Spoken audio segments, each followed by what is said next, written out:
ಆತ್ಮೀಯರಿಗೆ ಜ್ಯೋತಿಷ್ ಪಥ ಚಾನಲ್ಗೆ ಸ್ವಾಗತ. ನಾನು ನಿಮ್ಮ ಪ್ರೀತಿಯ ಅಜಿತ್ ಕಾರಂತ್. ಎಲ್ಲರಿಗೂ ದೀಪಾವಳಿಯ ಶುಭಾಶಯಗಳು. ನಾನು ದಿವಾಳಿಯ ಶುಭಾಶಯಗಳು ಅಂತ ಕೋರ್ತಾ ಇಲ್ಲ, ದೀಪಾವಳಿಯ ಅನ್ನೋದಾಗಿ. ದೀಪಾವಳಿಯ ಆಚರಣೆಗಳ ಬಗ್ಗೆ ಒಂದು ಸಣ್ಣ ಮಾಹಿತಿಯನ್ನು ಕೊಡುವ ವಿಡಿಯೋ ಇದಾಗಿದೆ. ಸ್ಕಂದ ಪುರಾಣದಲ್ಲಿ ಬಹಳ ವಿಶಿಷ್ಟವಾಗಿ ಈ ದೀಪಾವಳಿಯ ಮಹತ್ವವನ್ನು ವರ್ಣಿಸಿದ್ದಾರೆ. ಅದನ್ನು ನಿಮ್ಮ ಮುಂದಿಡುವ ಪ್ರಯತ್ನ. ದೀಪೈರ್ನೀರಾಜನಾದತ್ರ ಸೈಷಾ ದೀಪಾವಳಿ ಸ್ಮೃತ ಅಂತಲೇ ವಾಕ್ಯವಿದೆ. ಅಂದರೆ ದೀಪಗಳಿಂದಲೇ ಆರತಿಯನ್ನು ಬೆಳಗುವ ಕಾರಣ ದೀಪಾವಳಿ ಎನ್ನುವುದಾಗಿ ಈ ಹಬ್ಬಕ್ಕೆ ಹೆಸರಿದೆ.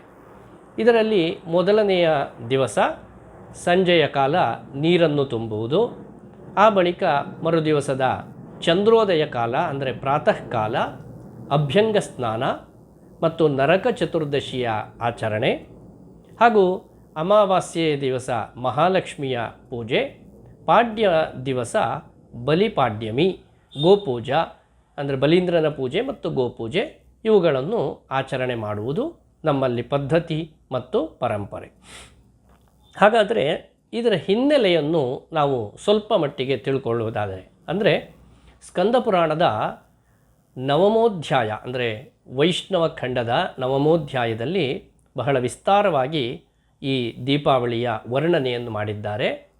ನಾನು ಸಂಕ್ಷಿಪ್ತವಾಗಿ ಬಹಳ ಮುಖ್ಯವಾದ ಅಂಶಗಳನ್ನು ಗ್ರಹಿಸಿ ಇಲ್ಲಿ ನಿಮ್ಮ ಮುಂದಿಡುವ ಪ್ರಯತ್ನವನ್ನು ಮಾಡ್ತಾ ಇದ್ದೇನೆ. ಇಲ್ಲಿ ಮೊದಲಿಗೆ ಮಾಡಬೇಕಾದದ್ದು, ನರಕ ಚತುರ್ದಶಿಯ ಹಿಂದಿನ ದಿವಸ ನಾವು ನೀರನ್ನು ತುಂಬುವ ಹಬ್ಬ ಎನ್ನುವುದಾಗಿ ಆಚರಿಸ್ತೇವೆ. ಹಳ್ಳಿಯ ಕಡೆ ಈಗಲೂ ತಾಮ್ರದ ಹಂಡೆ, ಅದನ್ನು ಚೆನ್ನಾಗಿ ತೊಳೆದು ಪೂರ್ಣವಾಗಿ ನೀರನ್ನು ತುಂಬಿಸಿ ಅದಕ್ಕೆ ಸುಣ್ಣದ ಪಟ್ಟಿಯನ್ನು ಹಚ್ಚಿ ಆ ಬಳಿಕ ಉತ್ತರಣೆಯ ಬಳ್ಳಿಯನ್ನು ಕಟ್ಟುವ ಮತ್ತು ಒಂದು ರೀತಿಯ ಮುಳ್ಳಿನಿಂದ ಕೂಡಿದ ಬಳ್ಳಿ, ಪ್ರಾದೇಶಿಕವಾಗಿ ಆ ಮುಳ್ಳಿನಿಂದ ಕೂಡಿದ ಬಳ್ಳಿಯಲ್ಲಿ ಭಿನ್ನತೆ ಇದೆ. ಬೇರೆ ಬೇರೆ ಕಡೆ ಬೇರೆ ಬೇರೆ ವಿಷಯವನ್ನು ಬಳಸ್ತಾರೆ. ಕೆಲವು ಕಡೆ ಚೀನೆಕಾಯಿ ಅಂತ ಕರೆಯುವಂತಹದ್ದು ಅದನ್ನು ಬಳಸ್ತಾರೆ, ಮತ್ತು ಕೆಲವು ಕಡೆ ಮುಳ್ಳು ಸೌತೆ ಅಂತ ಅದನ್ನು ಬಳಸ್ತಾರೆ. ಒಟ್ಟಿನಲ್ಲಿ ಮುಳ್ಳಿನಿಂದ ಕೂಡಿದ ಒಂದು ಬಳ್ಳಿ, ಅದನ್ನು ಆ ಹಂಡೆಗೆ ಸುತ್ತಿಡುತ್ತಾರೆ. ಆ ಬಳಿಕ ಆ ನೀರನ್ನು ಅಭಿಮಂತ್ರಿಸಿ, ಅಂದರೆ ಒಂದು ಕಬ್ಬಿಣದ ಅಂಶವನ್ನು ಆ ನೀರಿಗೆ ಹಾಕಿರುತ್ತಾರೆ. ಮರುದಿವಸ ಚಂದ್ರೋದಯದ ಕಾಲಕ್ಕೆ ಆ ನೀರಿನಿಂದ ಎಲ್ಲರೂ ಕೂಡ ಅಭ್ಯಂಗ ಸ್ನಾನಾದಿಗಳನ್ನು ಆಚರಣೆ ಮಾಡುವ ಒಂದು ಕ್ರಮ ಇದೆ. ಹಾಗಾದರೆ ಇದಕ್ಕೆ ಪುರಾಣದಲ್ಲಿ ಯಾವ ಹಿನ್ನೆಲೆಯನ್ನು ಕೊಟ್ಟಿದ್ದಾರೆ ಅಂತ ನೋಡಿದರೆ, ಸಿತಾಲೋಕ ಸಮಾಯುಕ್ತ ಸಕಂಟಕ ದಳಾನ್ವಿತ, ನಾನು ಅದನ್ನೇ ಹೇಳಿದ್ದು, ಮುಳ್ಳಿನಿಂದ ಕೂಡಿದ ಒಂದು ಬಳ್ಳಿ ಅಂತ ಅದನ್ನು ವಿವರಿಸಿದ್ದಾರೆ. ಹರ ಪಾಪಂ ಅಪಾಮಾರ್ಗ ಭ್ರಾಮ್ಯಮಾಣ ಪುನಃ ಪುನಃ, ಅಂದರೆ ಅಪಾಮಾರ್ಗ ಅಂದರೆ ಉತ್ತರಣೆ. ಈ ಉತ್ತರಣೆಯಲ್ಲಿ ನಾವು ಪ್ರಾರ್ಥನೆ ಮಾಡ್ತಾ ಇದ್ದೇವೆ, ನಮ್ಮ ಎಲ್ಲ ಪಾಪಗಳನ್ನು ನೀನು ಪರಿಹಾರ ಮಾಡು ಎನ್ನುವುದಾಗಿ ಹೇಳುತ್ತಾ ಆ ನೀರಿಗೆ ಇದನ್ನು ಸುತ್ತುವರಿಸ್ತಾ ಇದ್ದಾರೆ. ನೀರಿನ ಒಳಗೆ ಆ ಉತ್ತರಣೆಯ ಬಳ್ಳಿಯನ್ನು ಸುತ್ತಾಡಿಸ್ತಾ ಇದ್ದಾರೆ. ಅಪಾಮಾರ್ಗಂ ಪ್ರಪನ್ನಾಡಂ ಭ್ರಾಮಯೇ ಚಿರಸೋಪರಿ ಅಂತ ಹೇಳಿದರು. ಆ ಅಪಾಮಾರ್ಗದಿಂದ ಕೂಡಿದ ನೀರಿನಿಂದ ಸ್ನಾನ ಮಾಡುವುದು ನಮಗೆ ಅತ್ಯಂತ ಶ್ರೇಯಃಪ್ರದ ಅಂತ ಹೇಳಿದರು. ಹಾಗಾದರೆ ಇದಕ್ಕಿರುವ ವಿಶೇಷತೆ ಏನು? ತೈಲಾಭ್ಯಂಗ ಇದನ್ನು ನಾವು ಮಾಡ್ತಾ ಇದ್ದೇವೆ, ಇದರ ವಿಶೇಷತೆ ಏನು ಅಂತ ನೋಡಿದರೆ, ತೈಲೇ ಲಕ್ಷ್ಮೀರ್ ಜಲೇ ಗಂಗಾ ದೀಪಾವಲ್ಯಾಶ್ಚತುರ್ದಶೀಂ ಪ್ರಾತಸ್ನಾತಂ ಹಿ ಯಃ ಕುರ್ಯಾತ್ ಯಮಲೋಕಂ ನ ಪಶ್ಯತಿ ಅಂತ ಹೇಳಿದರು. ಅಂದರೆ ಯಮಭಯ ನಿವಾರಣೆಗೆ ಬೇಕಾಗಿ, ನರಕ ಭಯ ನಿವಾರಣೆಗೆ ಎನ್ನುವುದಾಗಿಯೇ ಸಂಕಲ್ಪಿಸಿ ನಾವು ಅಭ್ಯಂಗ ಸ್ನಾನಾದಿಗಳನ್ನು ವಿರಚಿಸ್ತೇವೆ. ತೈಲದಲ್ಲಿ ಲಕ್ಷ್ಮಿಯ ಆವಾಸ ಸ್ಥಾನ ಇದೆ, ಹಾಗೂ ಜಲದಲ್ಲಿ ಗಂಗೆಯ ಆವಾಸ ಸ್ಥಾನ. ಲಕ್ಷ್ಮಿ ಹಾಗೂ ಗಂಗಾ ಇವರ ಸಂಗಮವಾದ ಈ ಅಭ್ಯಂಗದಿಂದ ನಮಗೆ ಯಮಲೋಕವನ್ನು ನೋಡುವ ಯೋಗ ಇದ್ದರೆ ಅದು ತಪ್ಪಿ ಹೋಗುತ್ತದೆ. ಅಂದರೆ ನರಕ ದರ್ಶನ ಎನ್ನುವ ಯೋಗ ಇದ್ದರೆ ಅದು ತಪ್ಪಿ ನಾವು ಸ್ವರ್ಗಲೋಕವನ್ನು ಸೇರ್ತೇವೆ ಎನ್ನುವಂಥದ್ದು ಇಲ್ಲಿರುವ ಪೌರಾಣಿಕ ಹಿನ್ನೆಲೆ. ಅದು ಚಂದ್ರೋದಯ ಕಾಲಕ್ಕೆ ಅಭ್ಯಂಗ ಸ್ನಾನಾದಿಗಳನ್ನು ಮಾಡುವಂಥದ್ದು ವಿಧಿಯಾಗಿ ನಮಗೆ ಹೇಳಿದ್ದಾರೆ. ಜೊತೆಗೆ ಇಲ್ಲಿ ಒಂದು ವಿಶೇಷವನ್ನು ಹೇಳಿದ್ದಾರೆ. ಬಲತ್ಕಾರಾತ್ ಹಠಾದ್ವಾಪಿ ಶಿಷ್ಟತ್ವಾತ್ ನ ಕರೋತಿ ಚೇತ್ ತೈಲಾಭ್ಯಂಗಂ ಚತುರ್ದಶ್ಯಾಂ ರೌರವಂ ನರಕಂ ವ್ರಜೇತ್ ಅಂತ ಹೇಳಿದರು. ಯಾವುದೋ ಒಂದು ಬಲಾತ್ಕಾರದಿಂದಲೋ ಅಥವಾ ತನಗಿರುವ ಹಠದ ಕಾರಣದಿಂದಲೋ ಅಥವಾ ಬೇಕಂತಲೇ ನಾನು ಈ ಅಭ್ಯಂಗವನ್ನು ಮಾಡುವುದಿಲ್ಲ ಅಂತ ಯಾರು ಸಂಕಲ್ಪಿಸಿ ಅಭ್ಯಂಗವನ್ನು ಮಾಡುವುದಿಲ್ಲವೋ ಅವರಿಗೆ ರೌರವ ಎನ್ನುವ ನರಕ ಪ್ರಾಪ್ತಿಯಾಗುತ್ತದೆ. ಈ ತೈಲಾಭ್ಯಂಗದಿಂದ ಯಾರು ತಪ್ಪಿಸಿಕೊಳ್ತಾರೋ ಅವರಿಗೆ ರೌರವ ಎನ್ನುವ ನರಕ ಪ್ರಾಪ್ತಿಯಾಗುತ್ತದೆ ಎನ್ನುವುದಾಗಿ ಸ್ಕಂದ ಪುರಾಣದಲ್ಲಿ ಹೇಳಿದ್ದಾರೆ. ಆತ್ಮೀಯರೇ, ಇಲ್ಲಿ ಅನೇಕ ಪ್ರಶ್ನೆಗಳು ಬರ್ತವೆ. ಈ ತೈಲಾಭ್ಯಂಗದ ಮಹತ್ವ, ಇದರ ಕುರಿತಾಗಿ ವೈಜ್ಞಾನಿಕ ಹಿನ್ನೆಲೆ ಮತ್ತು ಅದನ್ನು ಮಾಡುವ ಅವಶ್ಯಕತೆ ಏನು, ಇದೆಲ್ಲವನ್ನು ಕೂಡ ಸಾಕಷ್ಟು ವಿಡಿಯೋಗಳಲ್ಲಿ ನಾವು ನೋಡಿರ್ತೇವೆ. ಅಂದರೆ ಎಲ್ಲದಕ್ಕೂ ಕೂಡ ಒಂದು ವೈಜ್ಞಾನಿಕ ಕಾರಣವನ್ನು ಹುಡುಕುತ್ತಾ ಅನೇಕ ಉತ್ತರವನ್ನು ಕೂಡ ನಾವು ಕಂಡುಕೊಂಡಿದ್ದೇವೆ. ಆದರೆ ಪೌರಾಣಿಕ ಹಿನ್ನೆಲೆ ಇದನ್ನು ನಾವು ಕಂಡುಕೊಳ್ತಾ ಇಲ್ಲ. ಅದನ್ನು ಕೂಡ ಅದರ ಜೊತೆಗೆ ಇದನ್ನು ಮೇಳವಿಸಿದಾಗ ನಮ್ಮ ಆಚರಣೆ ನಿಜವಾಗಿಯೂ ಸುಪುಷ್ಟವಾಗುತ್ತವೆ ಮತ್ತು ಅರ್ಥಪೂರ್ಣವಾಗಿಯೇ ಆ ಆಚರಣೆಗಳು ಜರುಗುತ್ತವೆ ಎನ್ನುವಂಥದ್ದು. ವೈಜ್ಞಾನಿಕವಾಗಿ ನಾವು ಆಲೋಚನೆ ಮಾಡಿದರೆ ಇನ್ನೇನು ಚಳಿಗಾಲ ಸಮೀಪಿಸ್ತಾ ಇದೆ, ದೇಹಕ್ಕೆ ಜಿಡ್ಡಿನ ಅಂಶ ಎನ್ನುವಂಥದ್ದು ಅತ್ಯವಶ್ಯವಾಗಿದೆ. ಹಾಗಿರುವಾಗ ತೈಲಾಭ್ಯಂಗವನ್ನು ಮಾಡುವಂಥದ್ದು ಅತ್ಯಂತ ಸೂಕ್ತವಾದ ಕಾಲ ಇದು. ಅದಕ್ಕೋಸ್ಕರವಾಗಿ ಇದನ್ನು ಹೇಳಿದ್ದಾರೆ. ಈ ತೈಲಾಭ್ಯಂಗ ಆದ ಬಳಿಕ ಏನು ಮಾಡಬೇಕು ಅಂದರೆ ಗೂಡು ದೀಪ ಎನ್ನುವಂಥದ್ದು ನಮ್ಮಲ್ಲಿ ಚಾಲ್ತಿಯಲ್ಲಿದೆ. ಆ ಗೂಡು ದೀಪವನ್ನು ಯಾಕೆ ಇಡ್ತಾ ಇದ್ದೇವೆ, ಇದನ್ನೊಮ್ಮೆ ನಾವು ಇದರ ಹಿನ್ನೆಲೆಯನ್ನು ನಾವು ಆಲೋಚನೆ ಮಾಡಿದರೆ ಅದಕ್ಕೆ ಹೇಳಿದರು, ಸ್ನಾತ್ವಾ ಆರ್ದ್ರವಾಸಸ ದದ್ಯಾತ್ ದೀಪಕಂ ಮೃತ್ಯುಪುತ್ರಯೋ ಶುನಕೌ ಶ್ಯಾಮಶಬಲೌ ಭ್ರಾತರೌ ಯಮಸೇವಕೌ ತುಷ್ಟೌ ಸ್ಯಾತಾಂ ಚತುರ್ದಶ್ಯಾಂ ದೀಪದಾನೇನ ಮೃತ್ಯುಜೌ ಅಂತ ಹೇಳಿದರು. ಅಂದರೆ ಮೃತ್ಯುದೇವತೆಯ ಮಕ್ಕಳಾದ ಎರಡು ಶುನಕಗಳು ಅಂದರೆ ನಾಯಿಗಳು, ಶ್ಯಾಮ ಮತ್ತು ಶಬಲ ಎನ್ನುವುದಾಗಿ, ಅವುಗಳ ಪ್ರೀತ್ಯರ್ಥವಾಗಿ ಈ ಗೂಡು ದೀಪವನ್ನು ನಾನು ಸ್ಥಾಪಿಸ್ತಾ ಇದ್ದೇನೆ ಎನ್ನುವುದಾಗಿ ಸಂಕಲ್ಪ. ಇದರಿಂದ ನನಗೆ ನರಕದ ಭಯ ಇಲ್ಲ ಎನ್ನುವಂತಹ ಭಾವದಲ್ಲಿ ನಾವು ಆ ಶ್ಯಾಮ ಮತ್ತು ಶಬಲ ಎನ್ನುವಂತಹ ಎರಡು ಶುನಕಗಳಿಗಾಗಿ, ಯಮಲೋಕದ ಎರಡು ಶುನಕಗಳು ಮೃತ್ಯುದೇವತೆಯ ಮಕ್ಕಳು, ಅವರಿಗಾಗಿ ಆ ದೀಪ ಸ್ಥಾಪನೆಯನ್ನು ಮಾಡ್ತಾ ಇದ್ದೇವೆ. ಇದು ಸ್ನಾತ್ವಾ ಆರ್ದ್ರವಸಸ ಅಂತ, ವಾಸಸ ಅಂದರೆ ಒದ್ದೆ ಬಟ್ಟೆಯಲ್ಲಿಯೇ ನಾವು ಆ ದೀಪ ಸ್ಥಾಪನೆಯನ್ನು ಮಾಡಬೇಕು ಎನ್ನುವಂಥದ್ದು ಇಲ್ಲಿರುವ ಒಂದು ವಿಧಿ. ಜೊತೆಗೆ ಆ ದೀಪವನ್ನು ಇಡುವ ಪ್ರಯೋಜನ ಏನು ಕೇಳಿದರೆ, ಆಶ್ವಿನಸ್ಯಾಸಿತೆ ಪಕ್ಷೇ ತ್ರಯೋದಶ್ಯಾಂ ನಿಶಾಮುಖೇ ಯಮದೀಪಂ ಬಲಿಂದದ್ಯಾತ್ ಅಪಮೃತ್ಯುರ್ವಿನಶ್ಯತಿ. ಅಪಮೃತ್ಯುವೇ ಮೊದಲಾದ ಮೃತ್ಯುಬಾಧೆ ನಮಗಿದ್ದರೆ ಆ ಅಪಮೃತ್ಯು ಕಂಟಕ ನಿವಾರಣೆಯಾಗುತ್ತದೆ ಈ ದೀಪಸ್ಥಾಪನೆಯ ಮೂಲಕವಾಗಿ. ಅದು ಆಶ್ವಿನ ಮಾಸದ ಕೃಷ್ಣ ಪಕ್ಷದ ತ್ರಯೋದಶಿ ಮತ್ತು ತ್ರಯೋದಶ್ಯಾಂ ನಿಶಾಮುಖೆ ಅಂತ ಹೇಳಿದರು. ತ್ರಯೋದಶಿಯ ರಾತ್ರಿ, ಪ್ರಾತಃ ಕಾಲ ಚತುರ್ದಶಿ ಪ್ರಾಪ್ತಿಯಾಗತ್ತೆ. ಅಂತಹ ದಿವಸದಲ್ಲಿ ಈ ದೀಪಸ್ಥಾಪನೆಯನ್ನು ಮಾಡುವುದರಿಂದ ನಮಗಿರುವ ಅಪಮೃತ್ಯು ಕಂಟಕ ನಿವಾರಣೆಯಾಗತ್ತೆ. ಇದಕ್ಕೆ ಒಂದು ಪೂರ್ವ ಹಿನ್ನೆಲೆಯಾಗಿ ಕಥೆಯನ್ನು ಹೇಳಿದರು. ಪುರಾ ಹೇಮನಕಸ್ಯೈವ ಬಾಲಕಸ್ಯಾಪಮೃತ್ಯುತಃ. ಹೇಮನಕ ಎನ್ನುವಂತಹ ಒಬ್ಬ ಬ್ರಾಹ್ಮಣನ ಮಗ, ಅವನು ಅಪಮೃತ್ಯುವಿಗೆ ಈಡಾಗುತ್ತಾನೆ. ಈ ದೀಪಸ್ಥಾಪನೆಯ ಮೂಲಕವಾಗಿ ಅವನು ಮರಳಿ ಜೀವಿಸ್ತಾನೆ ಎನ್ನುವಂಥದ್ದು ಅಲ್ಲಿರುವ ಕಥೆ.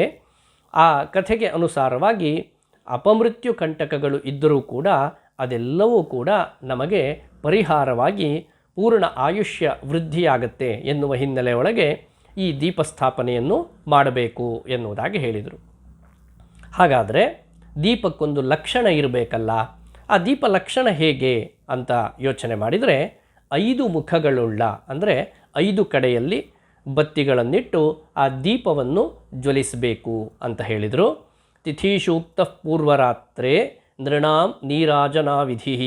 ಇದು ಆರತಿಯನ್ನು ಎತ್ತುವ ದೀಪವೂ ಇದೇ ಆಗಿರುತ್ತದೆ. ಇದಕ್ಕೆ 5 ಮುಖಗಳಿರುತ್ತೆ.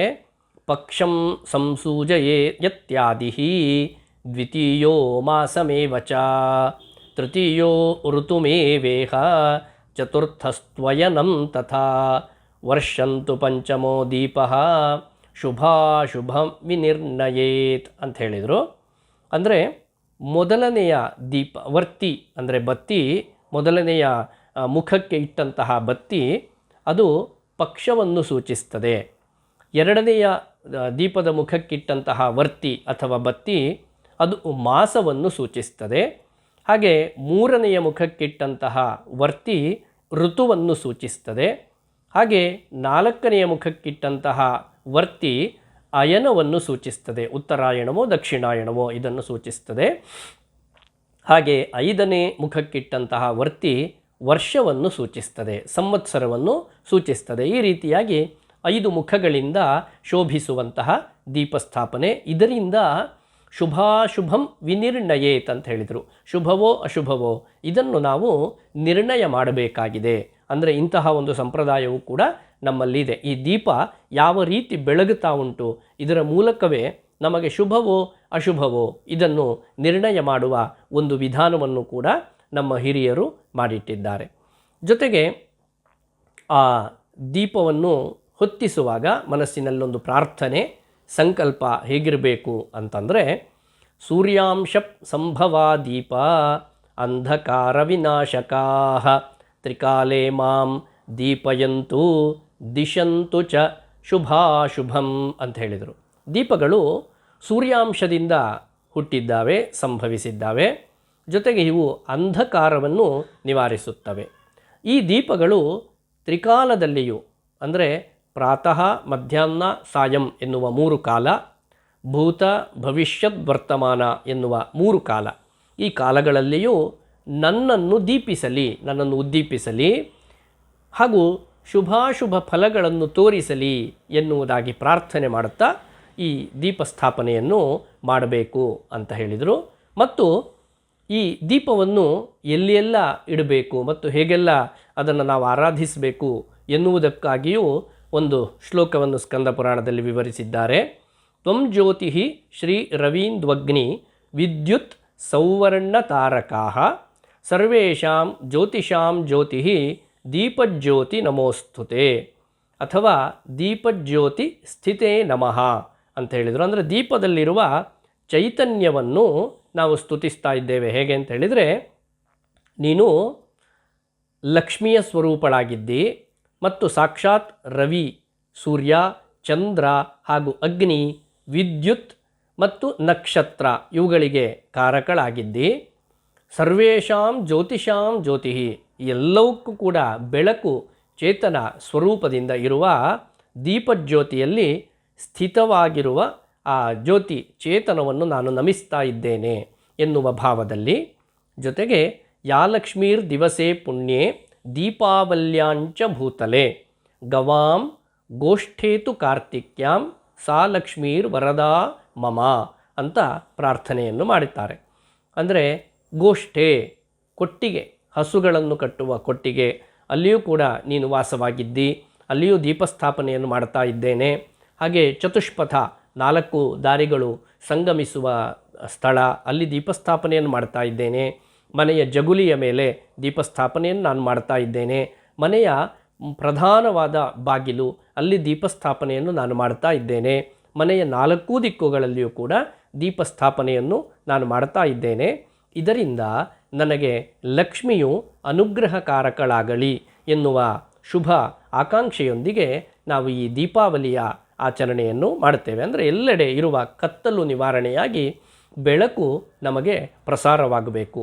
ಅಜ್ಞಾನ ಎನ್ನುವ ಕತ್ತಲೆಯಿಂದ ಸುಜ್ಞಾನ ಎನ್ನುವ ಬೆಳಕು ನಮಗೆ ಪ್ರಾಪ್ತಿಯಾಗಬೇಕು ಎನ್ನುವುದು ಇದರ ಆಶಯವಾಗಿದೆ.